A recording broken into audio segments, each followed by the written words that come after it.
জিয়াউর রহমানের হত্যাকাণ্ডে শেখ হাসিনা জড়িত ছিল বলছেন অলি আহমেদ। 2 মামলায় ব্যারিস্টার সুমনকে কেন জামিন নয়, হাইকোর্টের রুল। বৈষম্য বিরোধী কর্মচারী ঐক্য ফোরাম, উপদেষ্টা আসিফ মাহমুদের পদত্যাগ দাবি। ভোক্তা অধিকারের জব্বরকে মারধর ছড়িয়ে পড়া ভিডিও নিয়ে যা জানা গেল।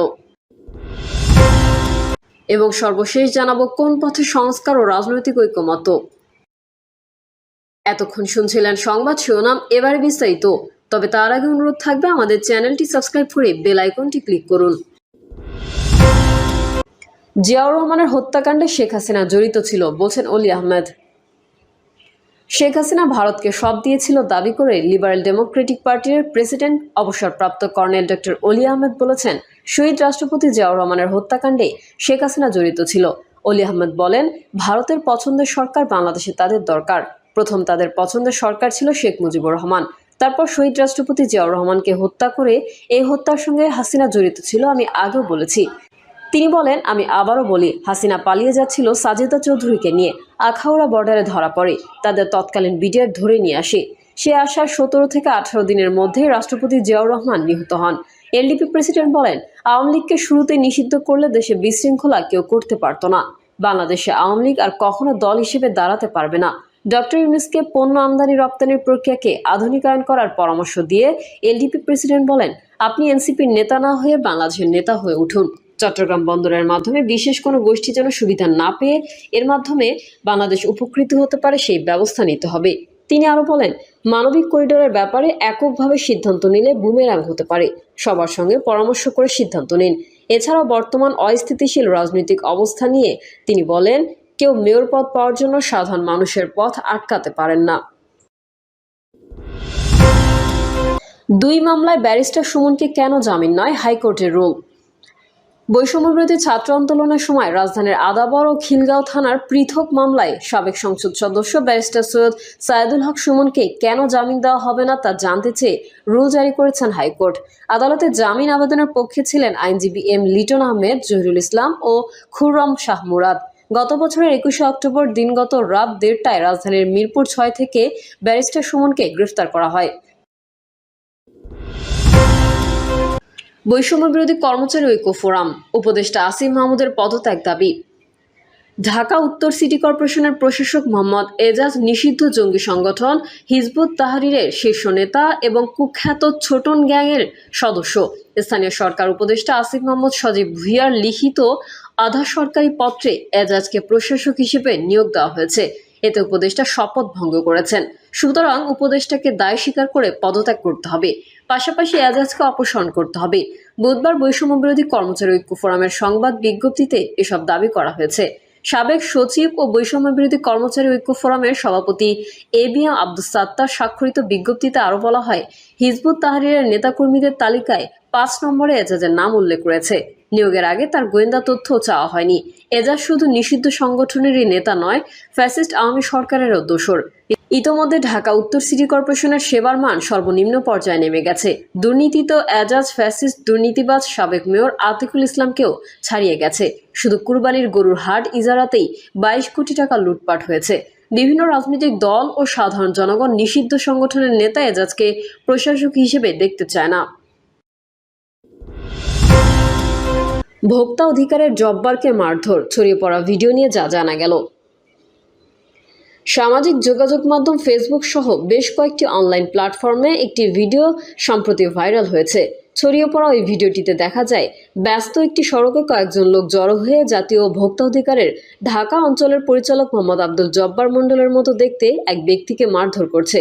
তবে প্রকৃত অর্থে ভিডিওর ভুক্তভোগী ওই ব্যক্তি ভোক্তা অধিকারের আলোচিত এই কর্মকর্তা নন।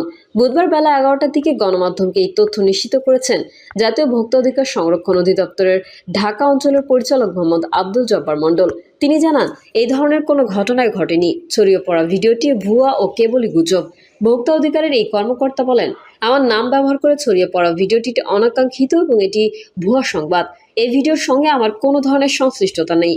এর আগে ফেসবুকে মোহাম্মদ আব্দুল জব্বার মণ্ডল নামে ভুয়া অ্যাকাউন্ট ও পেজ খোলার কারণে থানায় সাধারণ ডায়েরি করেন জাতীয় ভোক্তা অধিকার সংরক্ষণ অধিদপ্তরের ঢাকা অঞ্চলের এই পরিচালক।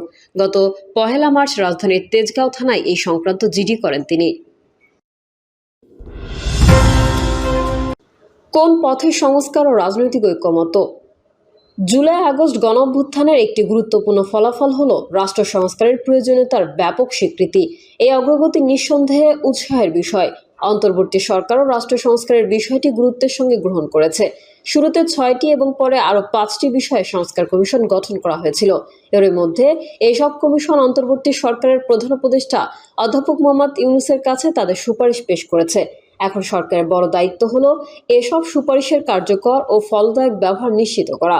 সরকারের পক্ষ থেকে বলা হয়েছে, যেসব সুপারিশ সম্পর্কে সব রাজনৈতিক দল একমত হবে সেগুলো গ্রহণ করা হবে। গৃহীত সুপারিশের কিছু অন্তর্বর্তী সরকারের আমলেই বাস্তবায়ন করা হবে, এমনটা বলা হচ্ছে। বাস্তবায়নের দৃষ্টিকোণ থেকে যেগুলো দীর্ঘমেয়াদী চরিত্রের, সেগুলো ভবিষ্যৎ রাজনৈতিক সরকারের জন্য রেখে দেওয়া হবে। সরকার একটি ঐকমত্য কমিশনও গঠন করেছে। কি কি সংস্কারের প্রশ্নে রাজনৈতিক দলগুলোর মধ্যে ঐকমত্য রয়েছে, এই কমিশন তা নিরূপণ করবে।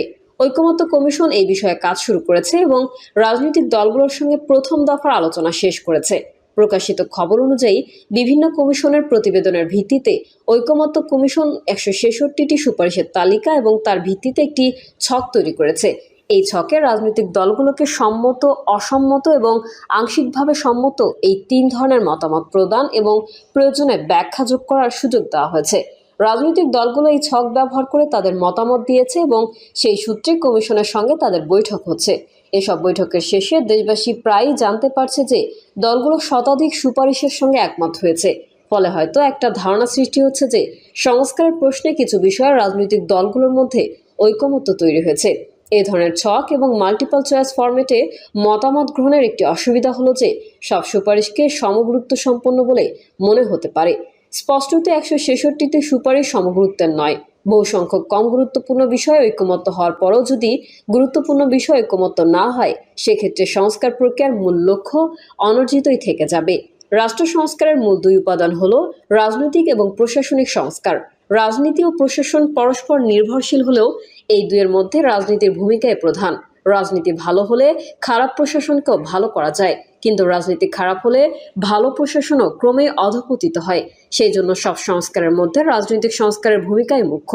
এরকম দৃষ্টিকোণ থেকে সংবিধান এবং নির্বাচন সংস্কার বিষয়ক প্রস্তাবগুলো বিশেষ গুরুত্বের দাবি করে, কিন্তু অবস্থা দৃষ্টে মনে হয় গুরুত্বপূর্ণ রাজনৈতিক সংস্কারের প্রশ্নে ঐকমত্য দুরূহই থেকে যাচ্ছে। এদিকে অন্তর্বর্তী সরকার আগামী জুনের মধ্যে নির্বাচন অনুষ্ঠানে প্রতিশ্রুতিবদ্ধ। অনেক রাজনৈতিক দল এই বছরের মধ্যেই নির্বাচন দাবি করছে। সুতরাং সংস্কার প্রস্তাব গ্রহণ ও বাস্তবায়নের জন্য সময় সম্ভবত ফুরিয়ে আসছে। এরকম অবস্থায় রাজনৈতিক সংস্কার নিয়ে অগ্রসর হওয়ার উপায় কি? ঐকমত্য কমিশন বর্তমানে রাজনৈতিক দলগুলোর সঙ্গে আলাদাভাবে রুদ্ধদ্বার বৈঠকে মিলিত হচ্ছে। ইংরেজিতে এটাকে সাইলো পদ্ধতি বলা যেতে পারে। এই পন্থায় মূল দুর্বলতা দুটি। প্রথমত, জনগণের অন্তরালে অনুষ্ঠিত হওয়া এসব বৈঠকে কোনো রাজনৈতিক দল কি অভিমত দিচ্ছে